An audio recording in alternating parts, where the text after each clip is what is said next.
Salam sejahtera bagi kita semua. Shalom, Bapak Ibu, saudara-saudara, kekasih Kristus dimanapun saudara berada. Satu kemurahan Tuhan kalau sampai hari ini kita masih ada, sehat dan kuat. Satu hal yang patut kita syukuri dalam kehidupan kita. Pada kesempatan kali ini saya menyampaikan renungan firman Tuhan dari tempat wisata Panta Kapal, Kabonga Besar, Donggala, Sulawesi Tengah. Dan kiranya Bapak Ibu Saudara bisa mendengarkan renungan ini dalam keadaan yang baik dan diberkati oleh Tuhan. Renungan firman Tuhan pada hari ini saya ambil dalam kitab Kolose pasal yang ketiga, ayat yang ke-23 sampai 25. Demikian bunyi firman Tuhan. Apapun juga yang kamu perbuat, perbuatlah dengan segenap hatimu, seperti untuk Tuhan dan bukan untuk manusia. Kamu tahu bahwa dari Tuhanlah kamu akan menerima bagian yang ditentukan bagimu sebagai upah. Kristus adalah Tuhan dan kamu adalah hambanya. Barang siapa berbuat kesalahan, ia akan menanggung kesalahan itu, karena Tuhan tidak memandang muka. Kekasih Tuhan dimanapun saudara berada, surat Rasul Paulus kepada jemaat Tuhan di Kolose yang hari ini ada di Turki. Surat ini berisi 4 pasal. Dalam pasal yang pertama, Paulus mengungkapkan kekagumannya terhadap jemaat Kolose yang mempraktikkan cara hidup Kristen sesuai dengan ajaran Kristus.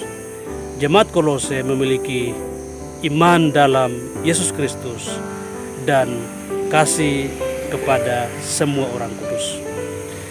Dalam pasal yang ketiga, ayat 8 sampai pasal 4 ayat 1, Paulus menyinggung bagaimana seharusnya rumah tangga Kristen itu ada dan berperilaku di tengah-tengah orang Kolose, sehingga tidak menjadi batu sandungan, tetapi menjadi berkat bagi daerah di mana dia ada atau bagi sekeliling orang.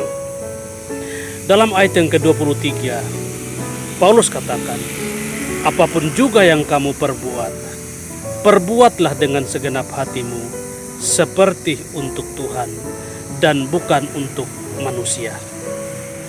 Paulus paham bahwa perbuatan baik apapun yang dilakukan untuk manusia biasanya hanya sekedar saja atau karena maksud dan tujuan tertentu. Beda dengan perbuatan baik yang dilakukan untuk Tuhan. Harus dilakukan dari kesungguhan hati, dengan segenap hati. Dan perbuatan-perbuatan baik itu harus dimulai dari komunitas terkecil, yaitu keluarga atau orang-orang serumah yang sering dijumpai setiap hari. Sulit untuk berbuat baik kepada orang lain jika tidak dimulai dari rumah. Jadi, rumah tangga Kristen harus menjadi berkat bagi sekelilingnya. Itu yang Tuhan inginkan bagi jemaat Tuhan di kota Kolose. Kekasih Tuhan dimanapun saudara berada, kalau kita membaca Kolose pasal yang ketiga ayat 18 dan seterusnya, perikopnya berbicara tentang keluarga, bagaimana istri, suami, anak-anak, hamba-hamba dan tuan, orang-orang di dalam komunitas rumah tangga harus menjadi teladan, menjadi panutan, menjadi berkat bagi banyak orang, khususnya bagi orang-orang di Kolose. Dalam tulisannya, Paulus menyoroti status dan peran dalam keluarga. Dan melalui renungan ini kita akan belajar status dan peran yang Paulus maksudkan. Yang pertama, istri harus tunduk kepada suami sebagaimana seharusnya di dalam Tuhan. Yang pertama yang Paulus soroti adalah kehidupan seorang istri. Dalam rumah tangga Kristen, istri harus tunduk kepada suami karena memang harus seperti itu sebagai rumah tangga Kristen.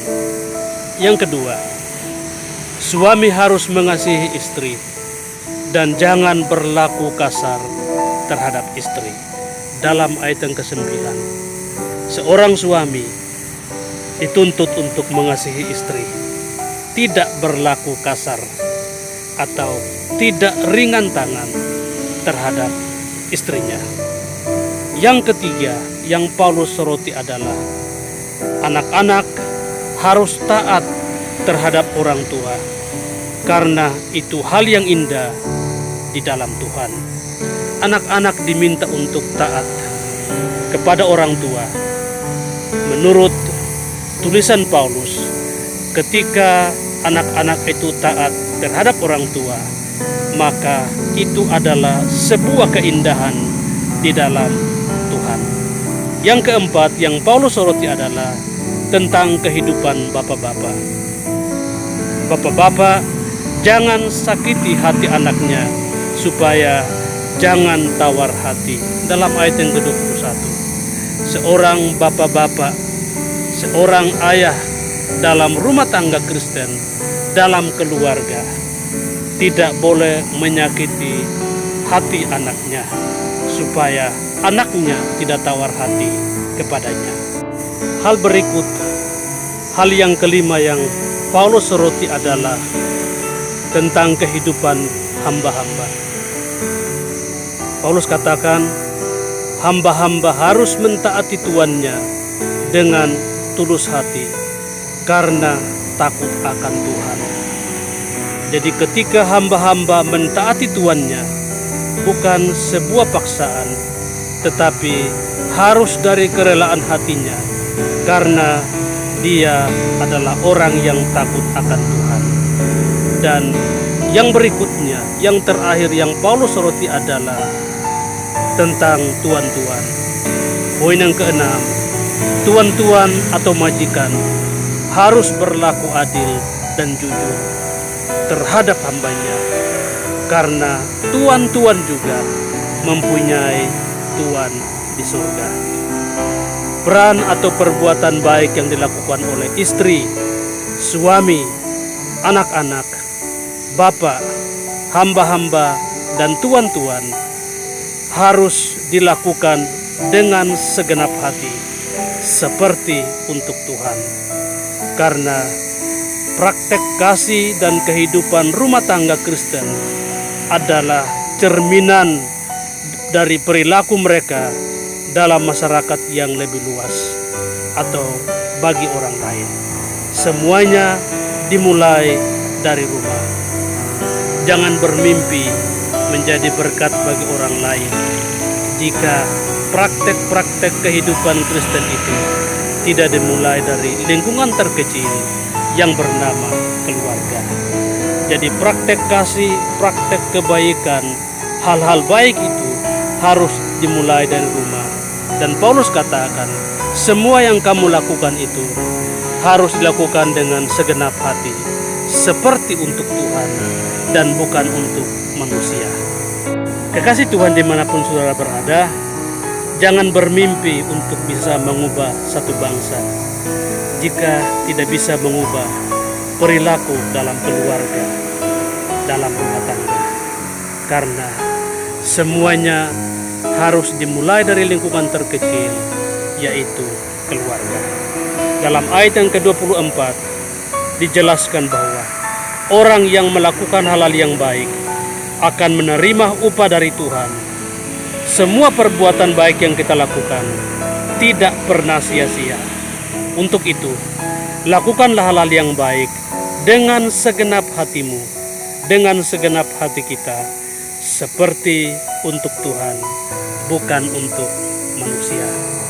Kekasih Tuhan, jika renungan firman Tuhan ini menjadi berkat bagi saudara sekalian, jangan lupa untuk like, komen, share, dan subscribe channel ini agar makin banyak orang menerima berkat melalui renungan firman Tuhan yang disampaikan melalui channel ini. Tuhan Yesus Kristus memberkati kita semua. Shalom.